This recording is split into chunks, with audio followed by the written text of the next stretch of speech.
भगवान को विश्वास करते हैं सब दोस्तों? Do you believe in God?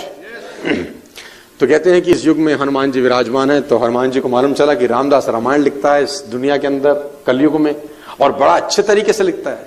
तो कहते हैं कि हनुमान जी पहुंच गए बिहार के उस गांव में, उस पेड़ के नीचे जहां रामदास 30-40 लोगों को बिठाकर रामायण सुनाता था।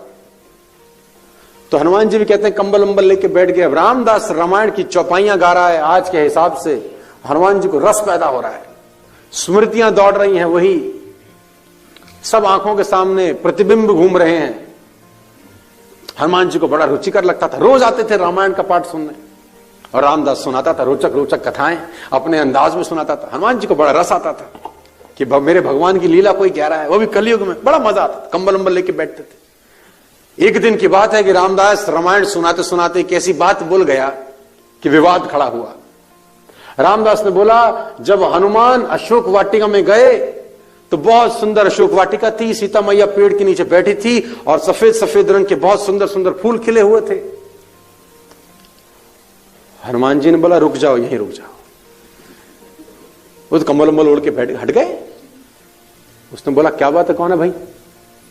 उसने बोला, नहीं नहीं नहीं, तू ठीक कह रहा है, तू अब तक तू जितनी बातें बताई मुझे बड़ी रुचिकर लग रही थी। वही स्मृतियां दौड़ आई, वही राम, वही लक्ष्मण, वही भरत, वही शत्रुघ्न, वही सुग्रीव, वही बाली, वही सूरज को निगलना, वो सब मुझे वापस स्मृतियां दौड़ने लगी। अच्छा लग रहा था, लेकिन यहां तो तू गलत लिख रहा है। जब अशोक वाटिका में हनुमान पहुंचे तो फूल लाल रंग के थे। उसने बोला, कौन है बेटा? लिख मैं रहा हूं, तू कौन है? और जो मैं लिख देता हूं सुधार नहीं करता, फूल सफेद ही रहेंगे, तूने सुनना सुन, निकल। उसने बोला, हद होगी, कंबल उम्बल हटा दिया। बोले, मैं ही हूं। उसने बोला, तू कौन? अरे बोले, मैं ही गया था, फूल लाल रंग के थे रे। उसने बोला, हम नहीं मानते भाई। उसने बोला, तेरी सारी रामायण समझ में आती है, लेकिन यहां तू इसको ठीक कर, जनरेशन को मैसेज गलत जाएगा। अब विवाद होने लगा, तो विवाद का समाधान कैसे हो? तो बोला, बैठ कंधे पे। तो भगवान राम के पास चलते हैं, अब जज फैसला करेगा। तो हनुमान ने कंधे बिठाया और राम के पास ले गए। तो उन्होंने बताया कि प्रभु, ये बिहार का आदमी है, बहुत अच्छी रामायण सुना रहा है, चौपाइयां बड़ी रुचिकर लगती हैं मुझको, स्मृतियां दौड़ती हैं, वही भरत, वही शत्रुघ्न, वही आप, वही स्वयंवर, वही सब मुझे आंखों के सामने दौड़ता है। लेकिन यहां पर तो ये गलती कर रहा है। भगवान, जब मैं अशोक वाटिका में गया, ये कहता फूल सफेद थे, लेकिन फूल तो लाल थे। तो राम ने बोला, देखो, पहले तो तुमको छुप छुप के इनकी बातें नहीं सुननी चाहिए थी, और अगर छुप छुप के सुन भी रहे थे तो पंगा लेने की क्या जरूरत थी?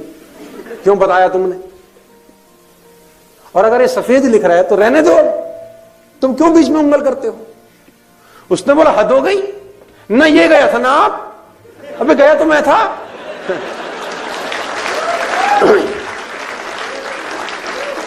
मैं बोले, गया तो ना ये थे ना आप? अरे लाल थे भगवान। उसने बोला, देखो, मैं कुछ नहीं बोलता, जो ये कह रहा है ये ठीक ही कह रहा है। उसने बोला, नहीं नहीं, लाल थे। उसने बोला, अब निवारण कैसे होगा? बोला, मां के पास चलो, वो 1 साल वहीं थी, बैठ कंधे। तो रामदास फिर कंधे बैठा, तो मां के पास ले गए। बोले, सीता मैया, ये रामदास है, ये रामायण लिखता है, बड़े अच्छे तरीके से सुना रहा है, मैं रोज जाता हूं सुनने, और रुचिकर लगती हैं बातें, स्मृतियां दौड़ती हैं, लेकिन आज अड़ंगा खड़ा कर दिया इसने। मैं आपसे जब मिलने आया तो फूल तो ये कह रहा सफेद रंग के थे, लेकिन मां, फूल तो लाल थे। तो मां ने बोला, हनुमान, सफेद लिख रहा है तो रहने दो, तुम क्यों अड़ंगा डालते हो? उसने बोला, लेकिन मां, ये तो बात तो गलत कर रहा है। उसने बोला, देखो, तू तो 1 दिन के लिए आया था, मैं तो 1 साल थी, फूल सफेद थे। उसने बोला, नहीं मां, फूल लाल थे। मां ने कहा, हनुमान, तुम ठीक कहते हो, अपनी जगह तुम बिल्कुल ठीक हो। जब तुम लंका में आए अशोक वाटिका में मुझे मिलने, तो तुम्हारे भगवान की पत्नी को कोई हर लाया था, तुम विध्वंस करने को तैयार थे, मारने काटने को तैयार थे, आंखें खून में सनी हुई थी, इसलिए सफेद फूल भी तुमको उस दिन लाल नजर आए। फूल तो सफेद ही थे। तो आप जिस